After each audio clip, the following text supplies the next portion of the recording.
Welcome to DJ TV. My correct people, we greet you now. Welcome now to this our channel DJ TV, where the summer now with updated updates. Hey, as the hot. My people, not be news again says tribunal don't fix tomorrow will be 6th of September as Judgment Day. For this presidential election, we with their hands since against the Tinubu Atiku Peter Obi.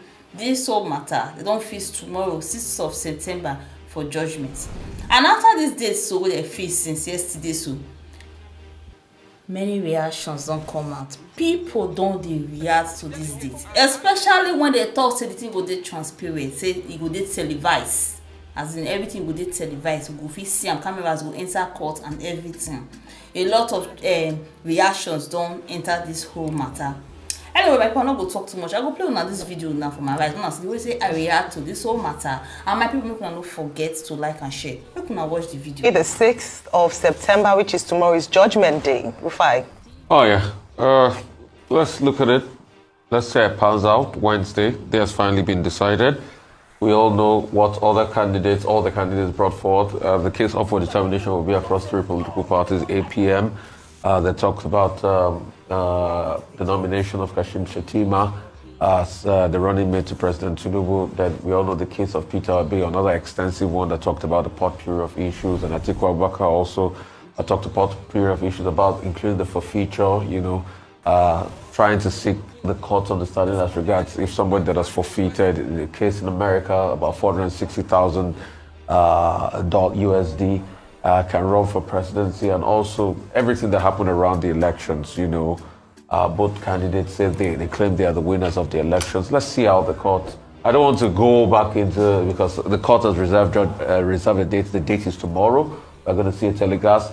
But I think in going forward, a couple of ideas I'd like to throw around. After we had the 2007 elections, which Omar Musa Ardua, then president, said the elections that brought me were fraught with a lot of irregularities, and he did something about it. Instead of the waste reports, there were many recommendations made. Part of the recommendation was, number one, that the president should not be the one to determine who will become INEC chief. I think we must look back at those recommendations if we want to truly deepen democracy. The INEC chief must not be from the president. We must be able to find a method where we get who is going to head INEC to be able to make it truly independent. And secondly, we must also conclude everything our electoral litigation before swearing in. It has to be said. Because once swearing in is done, a lot of people argue that it's just sort of like a fait accompli. So if we can use a model where we have a special court and it goes through that process as regards presidential, litigations before swearing in, we can't do that. And we can't do that because when you look at it, from election day to swearing in day, you still have like a 3-month window. So can we do it within the 3-month window? If election was concluded on 25th and we got the results maybe before March, April, May, ending of May swearing in. So we have that 3-month window, we can do a lot. So because this idea of we have to go to court with our electoral process and everything, it just makes our elections and the right of the people to be able to elect their leaders suspect. Let us make it about the people and let us bolster our electoral process. I think those are those two recommendations I'll put forward. Okay, 1 month, 4 days after the presidential election petition court concluded hearings, the matter of the presidential election of February 25. The court has now said that it will deliver its judgment tomorrow.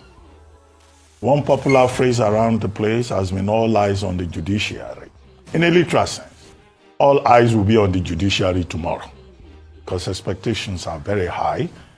People waiting on the outcome of that process and what would be declared, the findings of the 5-person panel led by Justice Samani, who is the leader of the Presidential Election Petition Tribunal.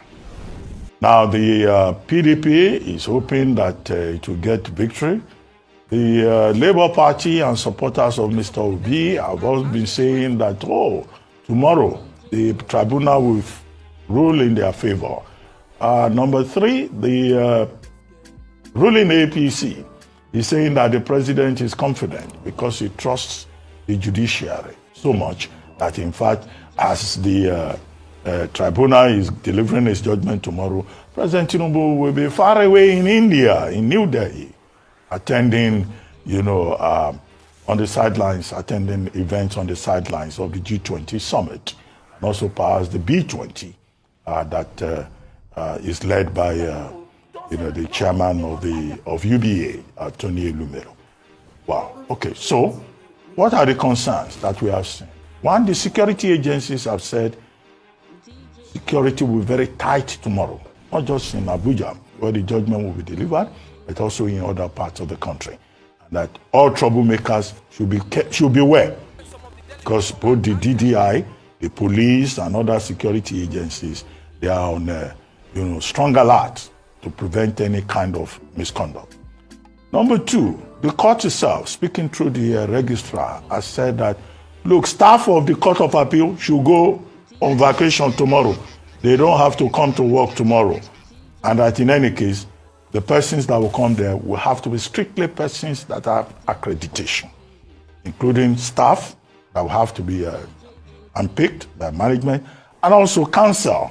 And at least one of the legal teams has published a list of just 8 names of 4 members of the inner bar and 4 members of the outer bar who will represent, in this particular case, the APC, so that the courtroom will not be overcrowded. Number 3, we've also been told that the broadcast, the proceedings will be televised. And I think that will gladden the hearts of many Nigerians who have been saying, look, they want to be part of this. And that's a ruling that Nigerians will be interested in very much tomorrow. However, our point would be that whatever the outcome of that tribunal, it is important that all parties involved respect the ruling of the court. And the process is not concluded tomorrow, and that is the rub of it. You can still go on appeal all the way to the Supreme Court. What it means is that as the matter could then go to the higher court, to the apex court, you could have the processes continue till maybe about February next year, which then provides a justification for those persons who say, look, a government gets into power, you are in court, determining the legitimacy or otherwise of the election. Meanwhile, the Tinubu administration has spent over about 100 days. He is already chairman of ECOWAS. He is already gone to African Union. He is on his way to G20. So in other words, so it's convenient for the man that is elected to play rose garden politics. So the residual point is that we need to return in reviewing the electoral framework for Nigeria to some of those concerns that have been raised about qualification, about the determination of election petitions. Otherwise, the court can just hide under technicalities and continue on it till, the 180 days stipulated by the Constitution, expires. Well, it seems like the judiciary has listened to the calls by a number of people that all eyes on the judiciary in another context, in terms of opening up their doors to video cameras and a live streaming of the proceedings tomorrow when they deliver judgment. I think this is quite important because I wish they'd done this earlier when this case had come before the courts at the beginning of this petition tribunal, because what happened in the interim was that we then had people who were acting as pseudo reporters, and a lot of news and fake news was flying around. Some people would give accounts of what happened, different. So perhaps they didn't put that into consideration, that by preventing media from showing the true account of what transpired in courts, it gave room for, counter fake news to be the order of the day. So this will be avoided tomorrow when judgment is delivered, and everyone can watch live by themselves without depending on reported accounts of what transpired in court. So good one for the courts. DJ